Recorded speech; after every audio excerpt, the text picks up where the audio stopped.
नमस्कार, आप देख रहे हैं आई इंडिया और आपके साथ मैं हूं प्रियांशु मिश्रा।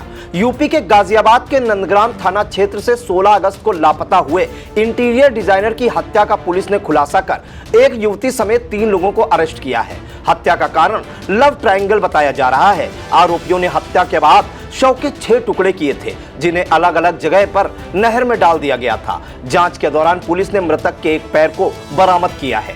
गाजियाबाद के डीसीपी सिटी राजेश कुमार ने बताया कि तरुण पवार की हत्या में पवन, वंश और अंजलि को गिरफ्तार किया है। उनके पास से शव को काटने में प्रयोग किया गया फावड़ा, एक दरांती, तरुण की गाड़ी और वारदात में इस्तेमाल हुई कार बरामद की गई है। हत्या में शामिल दीपांशु, अक्षय, जीते, अंकुर, मनोज और अंकित फरार हैं। उनकी तलाश की जा रही है। जल्द ही आरोपियों को गिरफ्तार किया जाएगा। पुलिस के मुताबिक जांच के लिए बरामद पैर का डीएनए सैंपल भेजा जा रहा है। अब आइए जान लेते हैं कि हत्या का कारण क्या रहा। आरोपियों ने पूछताछ में बताया कि अंजलि राजनगर एक्सटेंशन की एक सोसाइटी में जॉब करती थी। उसकी पहचान तरुण पवार से भी थी। आरोपी पवन ने बताया कि वह अंजलि को पसंद करता था और उसे तरुण के साथ नजदीकियां परेशान करती थी। इस बारे में अंजलि से बात करने के बाद उसने हत्या की प्लानिंग की। इसमें अंजलि के जीजा अक्षय और अपने अन्य दोस्तों को शामिल किया। अक्षय की जीजा की भी उससे नजदीकियां थी। अंजलि ने अपने मोबाइल में तरुण का नंबर लड़की के नाम से सेव किया था।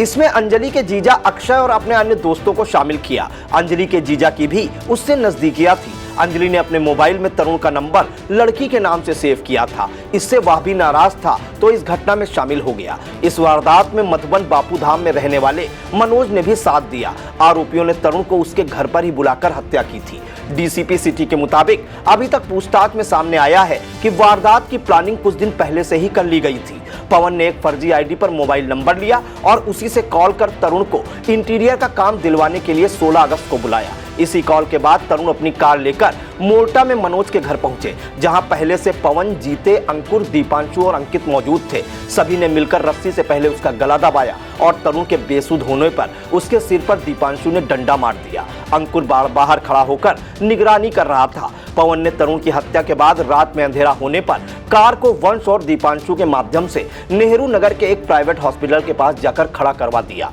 12 बजने के बाद वह पहले शव को बाइक पर कुछ दूर लेकर गए और गाड़ी में डालकर बुलंदशहर में नहर के पास लेकर पहुंचे। इस दौरान अंकित पीछे से बाइक पर चल रहा था, जहां उन्होंने सबूत मिटाने के लिए उसके हाथ पैर अलग किए और फिर फावड़े से गर्दन भी काटने का प्रयास किया। फावड़े से गर्दन नहीं कटने पर आरोपी एक दरांती लेकर आए और फिर गर्दन काटकर अलग कर दी। शव के टुकड़े करने के बाद उन्होंने अलग अलग जगह पर नहर में ही उसे डाल दिया।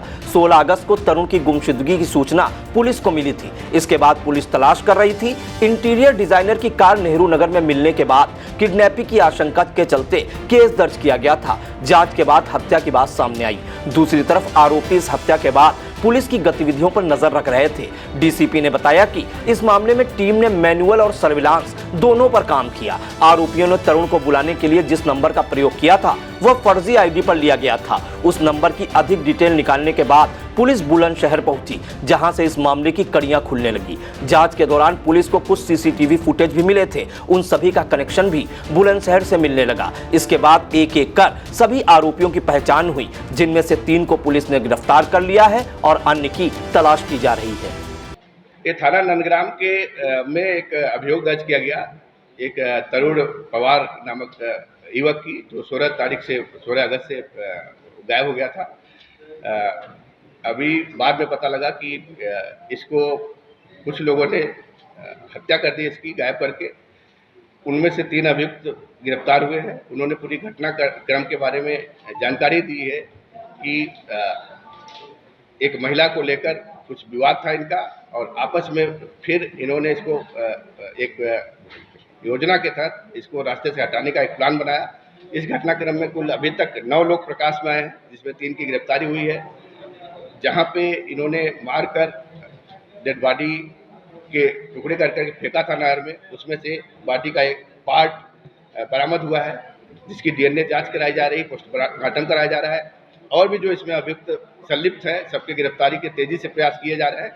पूरी कड़ी विधिक कार्रवाई इसमें सुनिश्चित की जा रही है। कुल मिला के साक्ष्य को हटाने के उद्देश्य से उसके बॉडी को नहर में फेंका गया है और उसकी हम लोग तलाश कर रहे हैं। कुछ पार्ट उसके बरामद भी हुए हैं, जिसको हम उससे जोड़ते हुए उसका पोस्टमार्टम करा रहे हैं और डीएनए टेस्ट करा रहे हैं। इस पूरे घटनाक्रम का हत्याकांड का मोटिव आप देखेंगे तो एक महिला है जो ऑलरेडी शादीशुदा है, अपने पति से अलग रहती है, उसका पति से विवाद है, उससे कई पुरुषों के संपर्क है, जिसमें से दो अभियुक्त इसमें अक्षय और पवन है, उनके भी संपर्क थे।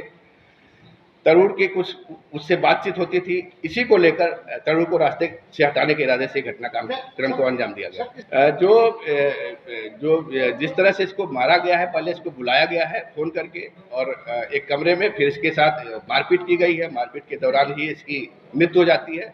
फिर इसके जो मृत शरीर होता है उसके टुकड़े करके इन्होंने नहर में फेंका ताकि वो पुलिस को ना मिले, एविडेंस ना मिले और उनके खिलाफ कोई कार्रवाई ना हो पाए। सर, टुकड़े करने में सर किस तरीके के हथियारों का इस्तेमाल किया गया है? एक फावड़ा था, फावड़ा भी हमने बरामद किया है, उससे जो है सर बताया जा रहा है बंधक बनाया गया था पहले, मृतक जहाँ मारा गया वो स्थान कहाँ पर है? वो स्थान वहीं पे बहुत दूर नहीं है, राजनगर स्टेशन के पास ही मोर्टा है। मोर्टा गांव में ये एक घर है जहाँ पे इस घटनाक्रम को अंजाम दिया गया। किसने लिया था यहाँ पे घर कौन सा किराए पे? एक दिव्यांशु इसमें एक मुलजिम है जो रहने वाला वहाँ का है, बीबी नगर का, बट यहीं वो किराए पे लेकर आता। उसका रोल यही रहा कि वो उसके ज़्यादा नज़दीक थी, जो इसमें अक्षय के ज़्यादा नज़दीक थी और अक्षय ने जब कहा कि उसको ऐसा करना है तो उसमें शामिल हो गई और एक प्लान के तहत उन्होंने हत्याकांड को अंजाम दिया। अक्षय, पवन, वंश ये सब मिलकर एक योजना बनाकर, और इसमें दिव्यांशु ने बुलाया उसको, ये इस घटनाक्रम को अंजाम देने के लिए काफ़ी इन्होंने तैयारी किया है। इसमें बड़े मुश्किल से हम इनके पास पहुंच पाए हैं। पूरी तैयारी के साथ, पूरे खंडन के तहत इस पूरे घटनाक्रम को अंजाम दिया है। वो सीसीटीवी जो हमें मिला था उसमें दोनों अभियुक्त की पहचान हो गई है। उसमें एक दिव्यांशु का दोस्त था अंकित, और एक जो है उसमें अंकुर था। इन दोनों की पहचान हो गई है। उनको हम प्रकाश में लाए, उनकी गिरफ्तारी का प्रयास किया।